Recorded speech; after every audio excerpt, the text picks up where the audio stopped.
So now I'm going to read you a bit about my gay aliens. This is not the part where there is a threesome. That's page 75.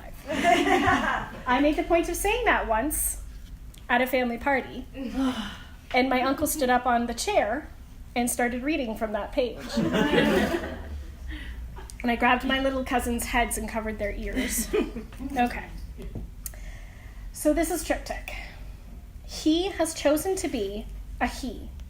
Humans use pronouns to distinguish between individuals of specific genders.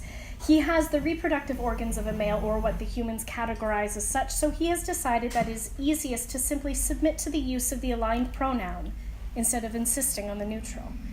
Here, he must be careful to do and say the right things, the things that are associated with the performance of the male gender, which he has decided to embrace.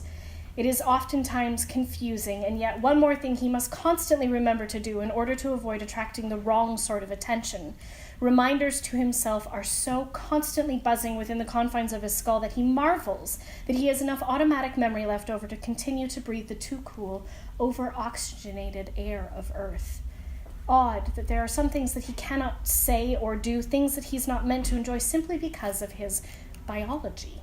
To pretend that he does not take as much pleasure in preparing meals as he did. To take up a sporting team to support. Human faces are hard to read, but he's been assured that there are distinctive differences between males and females and others. Broader jaws, softer cheeks, longer lashes, fur on chins. He will learn to see these differences when he gets used to interpreting their eyebrows, the curl of flabby lips, the flat flashes of herbivore-like teeth.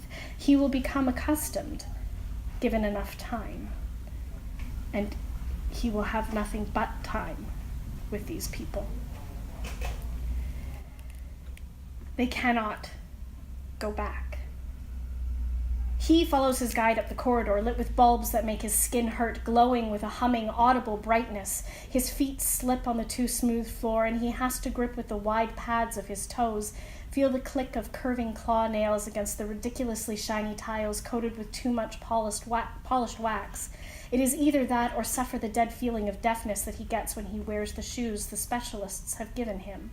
This place with its glaring whiteness and its stark right angles is nothing like the buildings at home, and everything is just all wrong. He aches for what is gone with every broken fragment of himself. He should feel lucky. He knows that. He has the skills that the humans can use. There's something he can do to help, something that he can give to this new planet of theirs to make life a little better for everyone. He can repay. It had been easy to say and think that when the specialists met them. It had been easy to stand in the grassy field and stare at the too blue sky and swivel his ears towards the diminutive, fat, pink creature that had come to greet them, stumbling through the speech in the new language that was so foreign to all of them.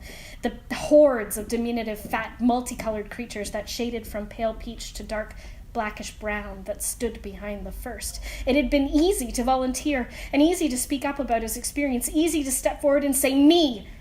just to get away from the stink of the ship. The crying children, the gazes starved for explanations and comfort and sunlight, the desperation clinging all around everyone in a dark cloud, the soot that no one could quite get out of their eyelashes, fearing to wash it away lest it was all that remained of a loved one. It's different now, though, after so many lessons, so many months, after trying so hard and still being so anxious, so floundering. Now he's walking through the institute, following the male who is leading him to his new position.